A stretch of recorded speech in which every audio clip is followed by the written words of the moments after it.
I assume you understand what this means. I received an envelope from my boss, who informed me that it was my severance pay. I assumed it may be a check because it was a thin envelope. But inside, I could hear coins jingling. It was just $25, that was all. After 30 years of employment, I was treated in this manner. This company appealed to me, but I couldn't work for a boss like that. Without objecting, I took the notice of termination. All right, I'll pack up everything, I told myself. I snapped out of it and started packing before work. Someone asked, "Do you often speak to your team members like that?" Being referred to as that guy would also make me feel depressed. Chris's cheeks became pale at Miller's remark. John Wilson is my name. Since I'd finished college, I have worked for this company for 30 years. I've been with the business through all of its highs and lows, good times and terrible. What began as a modest neighborhood grocery has expanded greatly. In an effort to grow even more, there is now discussion about going public. Although I never saw myself working for a publicly traded corporation, it seems increasingly likely these days. All of a sudden, my motivation returned. But as the business expands, unpleasant individuals begin to surface. One such individual is Chris Williams, the head of a department at my place of employment. "Hey, is John here?" When Chris yells my name, the whole office stiffens. When someone is called out, they receive a long scolding and have their errors pointed out in front of everyone. Once it begins, it seldom stops soon. It can go on for nearly an hour, during which the person is standing. It goes without saying that this causes some days when work doesn't go as planned. However, you must clock out before continuing if you attempt to work extra to make up lost time. The majority of workers disapprove of Chris's tactics, yet nobody voices their displeasure. Why? Because he has a lot of influence over hiring decisions. Those who attract his attention are frequently unfairly treated and moved to far-off branches by themselves. Am I his target today? Being screamed at 50 is embarrassing, but I've learned to ignore it. Someone with thick skin like myself should bear the brunt of the criticism rather than a younger coworker who crumbles under the strain. I gestured with my eyes to a coworker nearby and approached Chris cautiously. Answer loudly and arrive promptly when summoned. You understand? He let out a bark. I'm sorry, I said. The environment at the workplace has significantly deteriorated since Chris moved to this office after last year's personnel changes. They always complain about him when I go out drinking with my less experienced coworkers. Given how badly he gets along with his teammates, it's understandable. Are you aware of the reason for your call? You must know something, don't you? Chris inquired in an accusing tone. Chris usually speaks in this way, mentally cornering his teammates and picking faults with every tiny detail. I usually get tired of such unimportant things, but this time I didn't know what was bothering him. Chris shouted again when I asked if something was wrong. That's why you'll always be just a regular employee. You receive your pay by performing menial duties with no accountability. Your actions are equivalent to theft. I apologized several times without realizing what I was being reprimanded for. In the hopes that the matter would be resolved quickly, the other staff members avoided eye contact with me and carried on with their duties. Chris's attitude continued to deteriorate. Hey, why are you so irritated? That's precisely the problem with you. Having you around is really annoying. Go tidy the print room. I had an afternoon business meeting planned for today. To appease my supervisor, I couldn't put our client through any trouble. I get it. But I'll depart on my work trip when it's time because I have a meeting this afternoon, I said. Chris didn't seem to have anything to complain about, but he seemed to want to say anything. Like a bug being chased, he waved me away. A young worker clapped quietly beneath his desk as I was making my way to the print room. How someone so despised could be a manager made me sigh. When I arrived at work the following day, Chris was surprisingly already there. He had a habit of showing up late, causing trouble in the office, and leaving early. He might have been here before me for the first time. I was curious about this difference when he called my name right away. John. Yesterday, I instructed you to tidy the print room. What were you doing? As he spoke, Chris grinned. Yes, I did clean it, I replied. I organized the various sized copy paper and sorted the messy stock for easier access. I wanted to clean the copier too, but I didn't have enough time. Before I finished speaking, Chris stood up and told me to follow him to the print room. "So this is what happens when you clean up," he sneered. I was astonished. The room I had organized yesterday was now messier than before. Even the custom boxes I had made from cut cardboard were gone. Checking the trash box in the room, I saw the crushed cardboard boxes had been thrown away. If you can't even follow simple instructions, what can you do? I'll give you one more chance. "Do it again," Chris said, turning his back and leaving. I noticed pieces of cardboard on Chris's suit. What kind of boss comes in early just to mess up a room?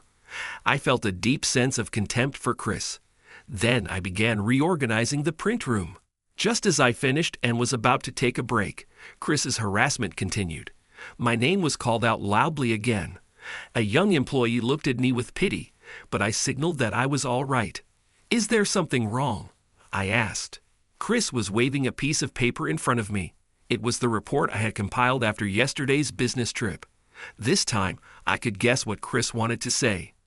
"What the hell is this?" Chris slammed the report onto the desk. The report was about our usual client. It mentioned that their business wasn't doing well, and their order volume had dropped in half due to the recession and rising material costs. Their company's situation had worsened, and they decided to downsize while repaying debts. They might not place orders in the future. When I explained what I had heard from the client, Chris kicked the desk loudly. "I don't want to hear excuses. So, you don't care if our sales drop? That's ridiculous. Either secure the same orders or find new clients." With that, Chris threw the report at me. It was clear that I wouldn't be forgiven unless I found new clients. I couldn't ask the current client to place the same orders as before. I needed to go out and find new clients. This is the result of complacency. We're trying to expand the company, so secure bigger deals than before. Got it? Now go. Does he realize how unreasonable he's being? I don't think I can close any deals today, but I grabbed my bag and left the office, determined to at least make an impression. I greeted potential clients politely and visited as many as I could. I thought it would be tough to satisfy Chris, but the timing must have been right. Somehow, I managed to secure orders exceeding the amount we lost. The area where our headquarters is located has seen rapid development over the past few years, with new homes and stores popping up, changing the landscape. Due to this, many events and festivals are held, and local businesses and officials told me they were looking for suppliers. Because of this, it wasn't as hard as I thought it would be, and I could bring back good news. I returned to the office eager to report to Chris, but he had already left, taking a paid holiday. While it's within his rights to take time off, it felt unfair since he often criticizes us for doing the same and had just burdened me with an unreasonable task. Feeling frustrated, I prepared the report for Chris. The next day, when I handed him the report, he said something unbelievable. "Good job. You finally did good work at the very end." He glanced over the report, nodded once, and placed it on his desk. Considering the difficult task I had completed, I expected a bit more appreciation. But what really bothered me were his words. "What do you mean, at the very end? You really don't get it, do you?" Chris said, trying to stifle a laugh. "It means you're no longer needed. Take this as your severance pay." Chris handed me an envelope. It had severance pay written on it in his handwriting. Apparently, Chris was giving me the boot. If I'm being let go, so be it. You get what this means, right? The envelope was so thin, I thought it might contain a check, but I could hear coins jingling inside. The amount was $25, just $25. I have worked for 30 years, but they treated me like this. I like this company, but I can't work under a boss like this. All right, I'll pack up everything. I snapped out of it and began packing before work hours commenced. That same day, things took a sudden turn. I decided to make the rounds and say goodbye to the people I'd worked with for so long. The first person I needed to see was Richard Miller. Miller is my mentor, and I've known him since I first joined the company. Back then, our company had been doing reasonably well as a local retail store. But as the population increased and land development progressed, foreign companies and large supermarkets started moving in. As a result, our company's performance began to decline. Boss, focusing solely on the local market has its limits. For the company's sake, we need to expand nationwide. At that time, concerned about the company's future, I proposed expanding our local sales to a nationwide scale using the internet. However, our systems and expertise at the time were not sufficient for success. We needed to secure a massive loan from a bank to move forward, but no bank was willing to lend a large sum to a struggling company. I understand your intentions, but it's difficult to lend money to a company on the verge of collapse. Some places at least listened to our business plan, but many turned us away at the door just after seeing our financial statements. It was Miller who saved us from this crisis. He offered to provide the loan when all the banks had turned us down. He had established an asset management company, and though retired now, was in a crucial position to decide on loans back then. The hectic days that followed are vivid in my memory, especially when I think of Miller's face. I've given my all to this company, but it seems this is as far as I can go. I wanted to see it go public, but I fell short. It's hard to leave when things are just starting to look up, but I wish the company continued success. As I was thinking this and packing up, the desk phone rang. The phone ringing wasn't unusual, but the employee who answered it looked a bit odd. Chris noticed it too, and seemed to sense something was off. What's going on? Is there a problem? The employee slowly hung up the receiver and whispered to Chris, I overheard that Miller was coming this morning. I should have gone to greet him, but there's no way I'll finish packing by this morning. Since I'll have more time to meet him later, I'll greet him when he arrives. Time flew by as I continued my work. Hello, thank you for all your help. I sensed someone entering the room, and Chris responded more politely than usual. When I turned around, Chris greeted him. Thank you for coming despite your busy schedule. Sorry to interrupt your work. Please continue as usual. I just need to speak with John, Miller said. John, Chris asked, tilting his head.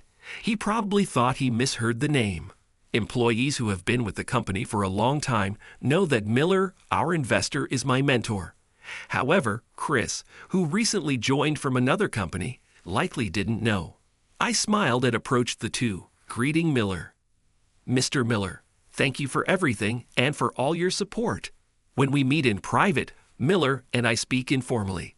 But since we always separate business from private matters, Chris probably couldn't see our relationship. Mr. Miller, you said you need to speak with him. Did he do something wrong? Chris's tone made Miller's face twist with displeasure. Do you always talk to your team members like that? This is a workplace, but you were calling my mentor this guy. It makes me sad. Also, John, what do you mean, thank you for everything? Chris's face turned pale at Miller's words. He looked at me, fumbling for an explanation. It's okay. It's just the usual. Also, I'm leaving the company today. Thank you for everything. Please continue to support our company in the future. Tears welled up in my eyes, but I held them back as Miller asked for an explanation. I summarized the recent events and showed him the handwritten envelope with my severance pay, which I had put in my bag. I see. But how could the severance pay be so little? Chris, you haven't been tampering with the accounts, have you? I'd like to hear your side of the story. Miller faced Chris, arms crossed, waiting for an explanation. Chris stood frozen, like a small animal cornered by a predator. Employees began to gather, curious about the commotion, while those at their desks pretended to work but listened intently. Since you can't answer, it seems the allegations are true. I've clearly misjudged things. From now on, I'll be withdrawing my investment in this company. The employees began to panic, murmuring among themselves. With plans to expand the business and an upcoming earnings report, losing the support of a major investor was a huge blow. Many had endured Chris's unreasonable behavior, motivated by the prospect of the company going public in a few years. Now criticism turned toward Chris, with some employees beginning to voice their complaints. Chris, where are you going? Unable to withstand the accusatory atmosphere, Chris quickly left the office. It was the first time I had seen an organization fall apart so openly. With Chris gone, the employees calmed down, but now their fears began to surface, and understandably so. The company had just managed to recover and was now aiming to go public, only to be suddenly thrown into uncertainty. For employees supporting families, this was especially worrying. Seeing their anxiety, Miller cleared his throat. After gathering their attention, Miller solemnly began to talk about his vision for the future. When he finished, the employees erupted in unanimous applause. Once Miller left the office, the employees sprang into action. The next day, I arrived at the company earlier than anyone else. It was expected, as no one else had arrived yet. Right before the start of the workday, Chris finally appeared. "What is going on here? Why is no one in the office?" Chris approached me, demanding an explanation of the situation. "I was directly informed by you that I was fired. So really, the only employee left in this company is you, Chris." Chris scowled at me and said, "Let's forget about that incident. More importantly, what happened afterward? Explain briefly and then contact all the employees and get them here immediately. I'm no longer your team member, so why don't you do it yourself? Besides, the other employees are likely preparing for their transfers, if not outright new jobs." Chris looked bewildered, so I explained what Miller had said yesterday. Miller had started from decades ago for the benefit of employees who didn't know the company's history. He explained how he was impressed by the company's business model and the dedication of its employees and decided to invest.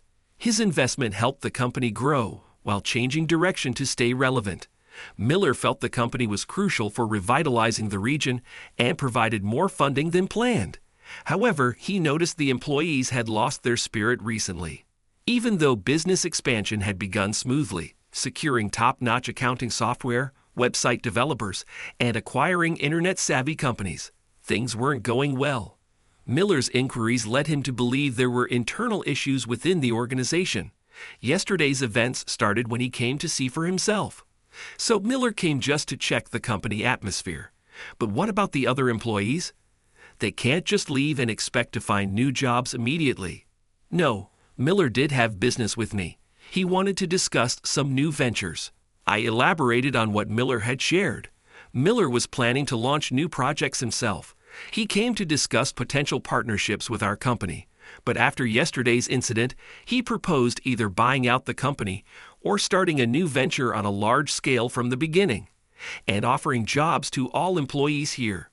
When Miller said, "I'll be withdrawing my investment in this company," it was part of his plan to either acquire the company or invest in a new business to provide a better work environment for the employees. This idea was welcomed with enthusiastic applause. In the end, Chris was the only one left out in the cold. A few months later, the employees were working at the company Miller had established.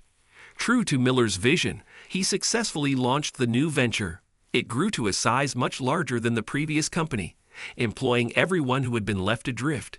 Even Chris was there, but he no longer treated employees arrogantly. Miller and the employees had worried about Chris's future, but he came to them humbled and apologetic. Understanding that Chris had changed and seeing his commitment to contributing to the company, both Miller and the employees accepted him. I've seen Chris working diligently and mentoring junior employees with care and kindness, so it seems he has truly turned over a new leaf. Miller's advice to Chris, to always act as if someone was watching, especially with the company's impending public listing, might have had a significant impact. Nonetheless, it was clear that Chris had changed dramatically. As for me, I've parted ways with the company that successfully went public. I've actually become the boss of a newly established subsidiary. The scale is smaller than when I first joined the company as a new graduate, with only 3 employees besides myself. However, I am determined to grow this company. That was the first promise I made when I was entrusted with the role of boss.